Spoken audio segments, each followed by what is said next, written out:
నమస్తే. నేను మీ కుప్ప పద్మిని. ఇన్నాళ్ళు మీ సపోర్ట్‌ని నాకందిస్తూ, మీ ప్రేమని నాకందిస్తున్న ప్రతి ఒక్కరికి కృతజ్ఞతలు. ఇప్పుడు చూడబోతున్న ఈ వీడియో కూడా ఖచ్చితంగా మీకు ఉపయోగపడుతుంది.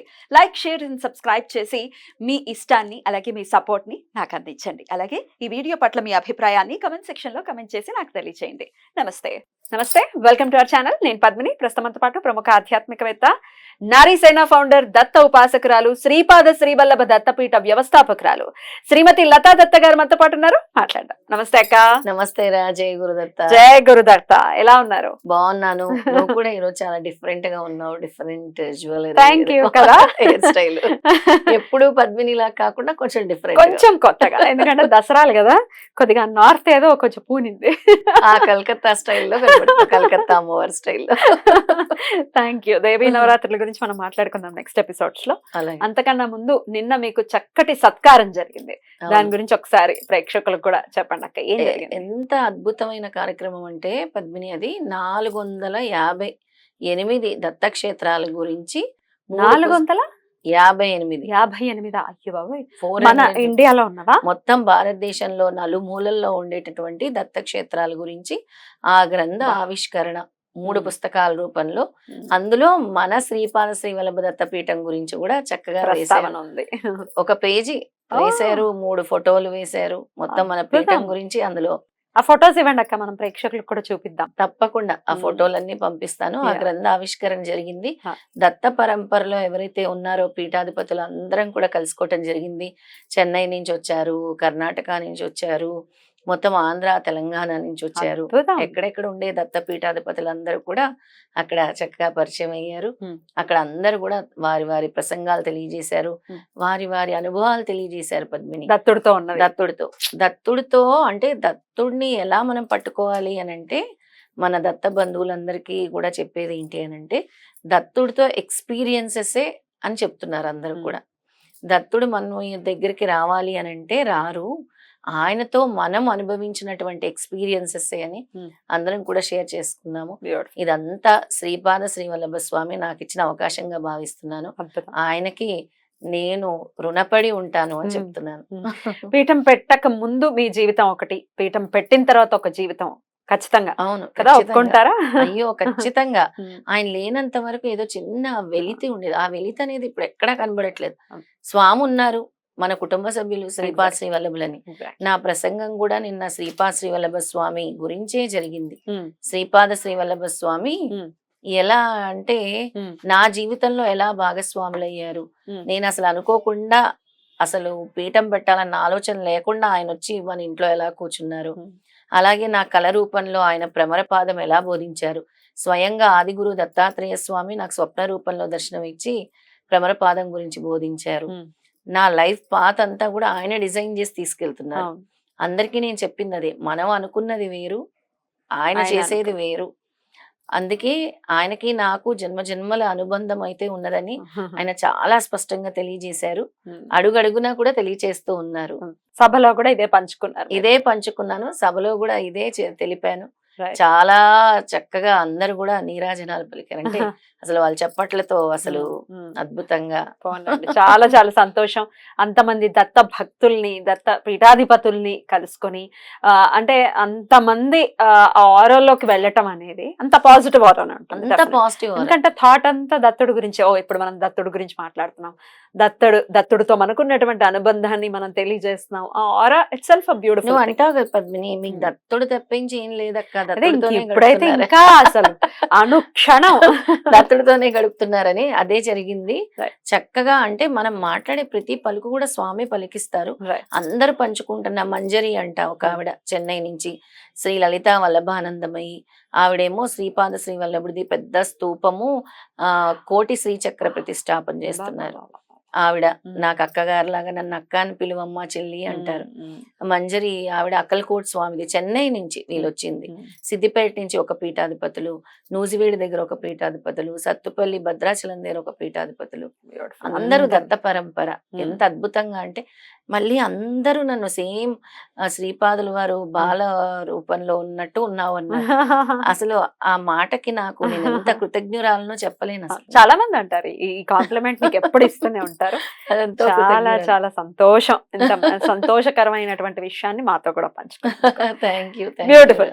ఇక రేపు అమావాస్య వస్తోంది, మహాలయ అమావాస్య. చాలా చాలా పవర్ఫుల్. డెఫినెట్లీ మనం ఒక పర్యాయం ఆల్రెడీ మాట్లాడుకున్న అమావాస్య విశిష్టత గురించి. అయినప్పటికీ ఇంకొకసారి దత్తుడి అనుగ్రహం కోసం అమావాస్యను వినియోగించుకునేటటువంటి విధానం ఏదైనా ఉందా, అదేమైనా చెప్తారా? ఖచ్చితంగా ఉంది పద్మిని. మహాలయ అమావాస్య అనేది చాలా చాలా ఇంపార్టెంట్ డే.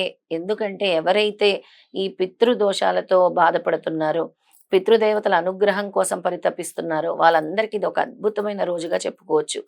ఈ మహాలయ పక్షాల్లో దీని మహాలయ అమావాస్యగా ఎందుకు పిలుస్తారంటే, ఈ అమావాస్యతోని పితృ తర్పణాలు వదిలేయటము అనేది చివరి రోజు అన్నమాట. అది ఈ 15 రోజులు కూడా పెద్దల కోసం, అంటే పితృకార్యాల కోసం, పితృతర్పణాల కోసం వినియోగించుకుంటూ ఉంటాం. ఈ 15 రోజులు కూడా మన పితృదేవతలందరూ కూడా భూలోకానికి విచ్చేసి మనం వాళ్ళని గుర్తు చేసుకుంటున్నామా లేదా, మనం వాళ్ళ గురించి మాట్లాడుకుంటున్నామా లేదా అని. అసలు ఏంటి పితృదోషాలు అని అంటే, అందరూ పితృదోషాలంటే వాళ్ళు మేము ప్రతి అమావాస్యకి చేస్తున్నామండి అంటారు. అది కాదు. మీ తాత ముత్తాతలు ఏవైతే పాపాలు చేశారో, ఏవైతే పుణ్యాలు చేశారో అవి కూడా మీకు వర్తిస్తాయి. అందుకని అంటారు తల్లిదండ్రులు చేసింది పిల్లలకి అని.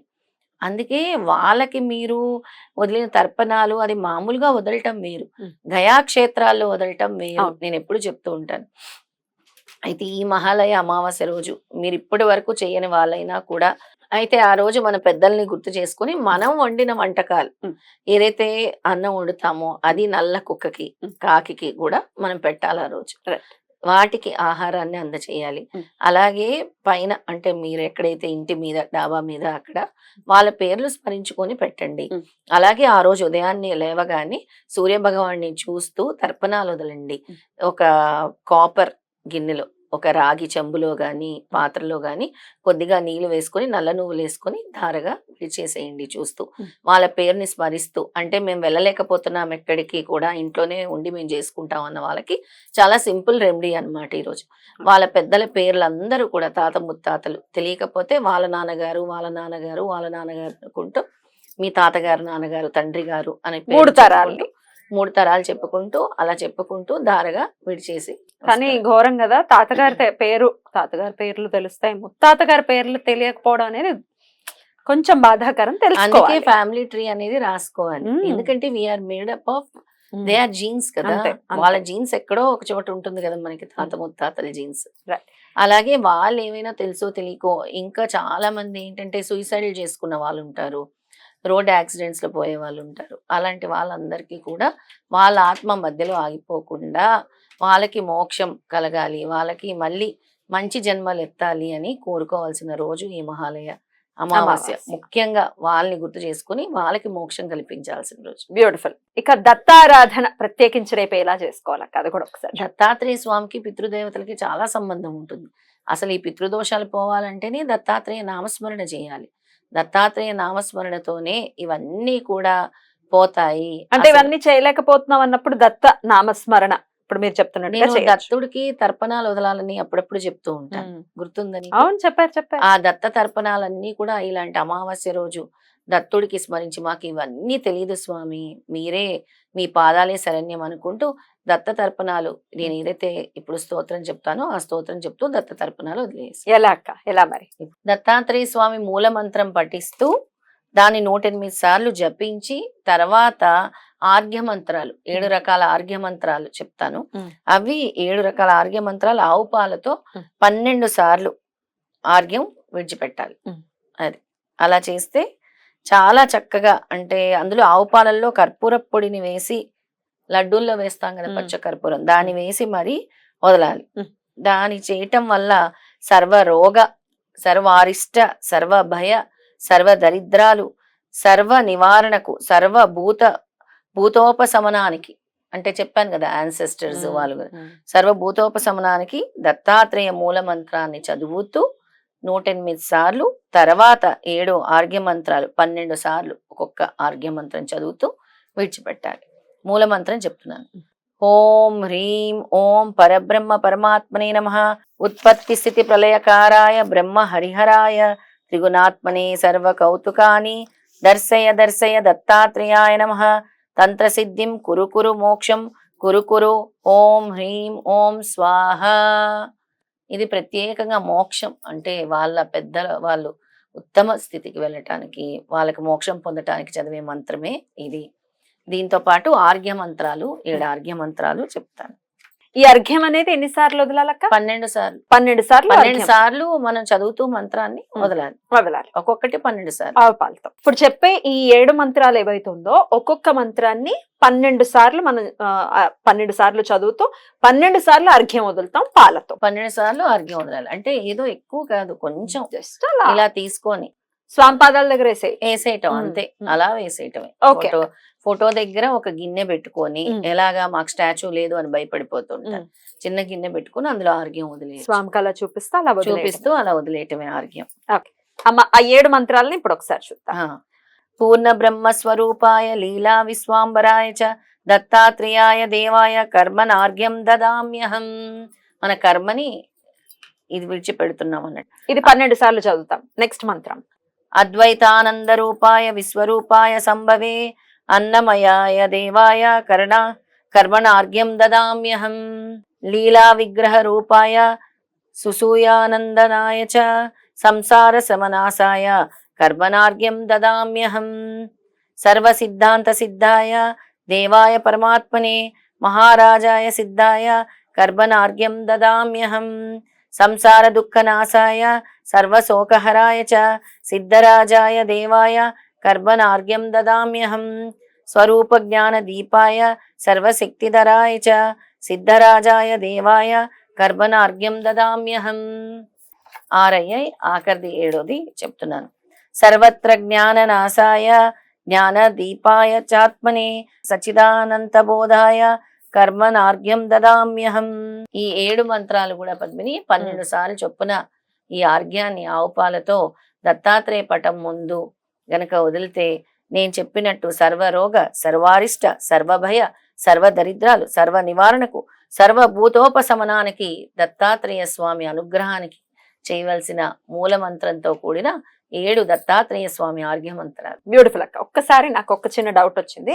ఫస్ట్ ఒకసారి మూల మంత్రం చదివేసుకుంటాం. మొదట మనం మూల మంత్రం 108 సార్లు జపించాలి. 108 సార్లా? దాని తర్వాత అర్ఘ్యం ఇస్తాం. Right. మూల మంత్రాన్ని 108 సార్లు జపించుకున్న తర్వాత స్వామి దగ్గర కూర్చొని చక్కగా ఒక గంట పడుతుంది ఇదంతా చేయటానికి. ఆ రోజు మీకు మళ్ళీ రాదు, వచ్చే సంవత్సరం వరకు మహాలయ అమావాస్య కోసం ఎదురు చూడాలి. అందుకే ఆ రోజును మీరు వినియోగించుకొని ఈ మంత్రాలతో ఆర్ఘ్యం వదిలేసి తర్వాత మీకు వీలైనచో చక్కగా పెరుగన్నము దద్దోజనం చేసి ఎక్కడైనా వెళ్ళి పంచిపెట్టండి. అనాథులకి కానీ, వృద్ధుల ఆశ్రమంలో కానీ, అనాథాశ్రమాల్లో కానీ, లేదా రోడ్డు మీద ఉన్న ఎవరైనా అనాథులకు కూడా మీరు ఈ దద్దోజనాన్ని పంచిపెట్టండి. అర్ఘ్యంగా వదిలినటువంటి ఆ పాలను ఏం చేయమంటారు? ఆ పాలను కూడా మీరు కావాలంటే దాన్ని ఏదైనా దార విడిచి పోసేయొచ్చు. మళ్ళీ మీరు దాన్ని పుచ్చుకోవద్దు. అంటే మీరు ఆర్ఘ్యం వదిలేశారు కాబట్టి ఏదైనా మొక్కల్లో వేసేయొచ్చు. దాన్ని మళ్ళీ ఉపయోగించొద్దు. అంటే మీ కర్మ పోవటం కోసం మీరు వదులుతున్న ఆర్ఘ్యం కాబట్టి స్వామి. చాలా బ్యూటిఫుల్ గా ఎక్స్ప్లెయిన్ చేశారు అక్క. డెఫినెట్ గా ఈ విధానాన్ని అనుసరించి దత్తరాజం శరణం ప్రపద్యే. శ్రీ దత్తరాజం శరణం ప్రపద్యే.